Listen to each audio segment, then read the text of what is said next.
The Theranos scam. How they fooled everyone for $9 billion. Elizabeth Holmes claimed her company could run 200 blood tests from a single drop of blood. Walgreens signed a deal. Safeway invested millions. Former U.S. Secretaries of State joined the board. The technology never worked. Not once.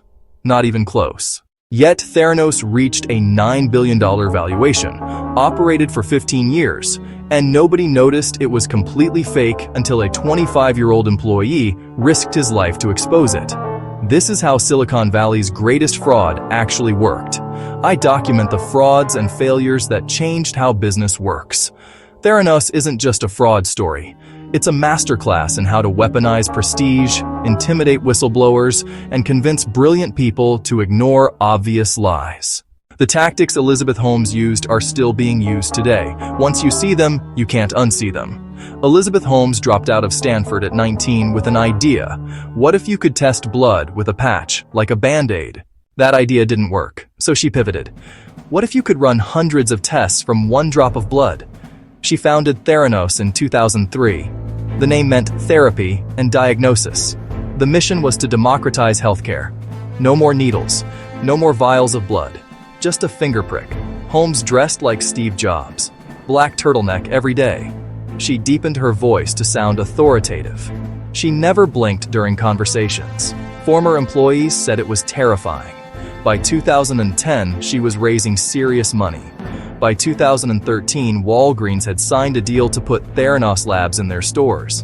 By 2014, she was worth $4.5 billion on paper. Here's who Elizabeth Holmes convinced to join Theranos' board. George Shultz, former Secretary of State Henry Kissinger, former Secretary of State James Mattis, future Secretary of Defense William Perry, former Secretary of Defense Sam Nunn, former U.S. Senator Bill Frist, former U.S. Senator. Notice what's missing? Not a single person with medical experience. No scientists, no lab technicians, just politicians and military officials with famous names. This was intentional. Holmes didn't want experts. She wanted prestige.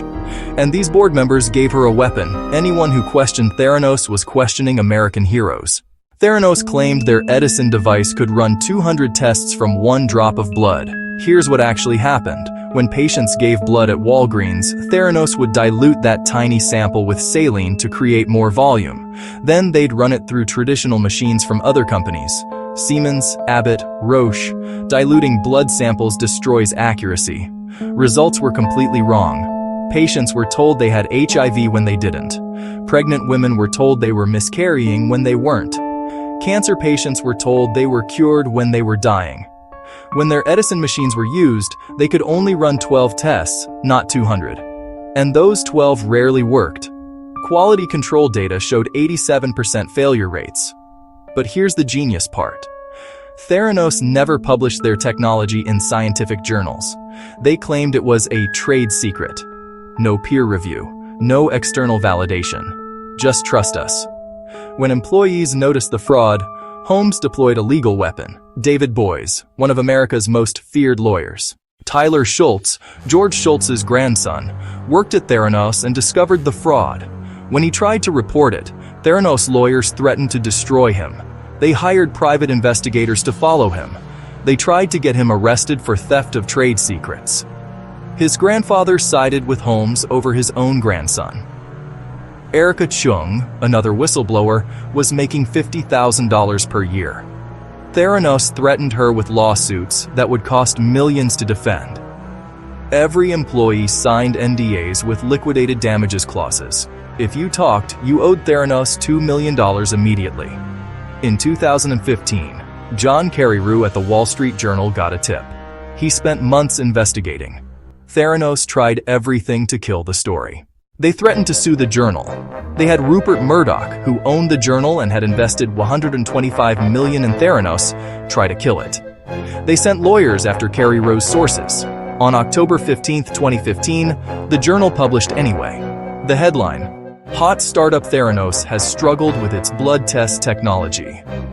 Within 24 hours, the fraud unraveled. The speed of Theranos' death was breathtaking.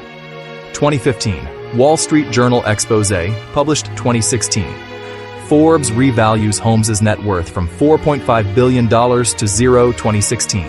Walgreens sues for $140 million 2017.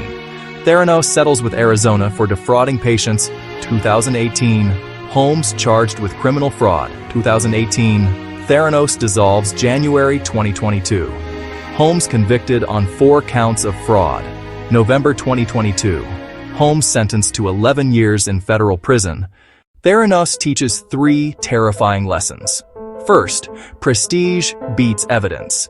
Famous board members matter more than working products. This hasn't changed. Second, in Silicon Valley, fake it till you make it is a feature, not a bug. The only difference between Theranos and successful startups is that Theranos never made it. Third, whistleblowers always pay the price. Tyler Schultz spent $400,000 in legal fees. Erica Chung spent her life savings. They were right, they won, and it still destroyed them financially. Elizabeth Holmes reported to federal prison in May 2023. She's serving 11 years.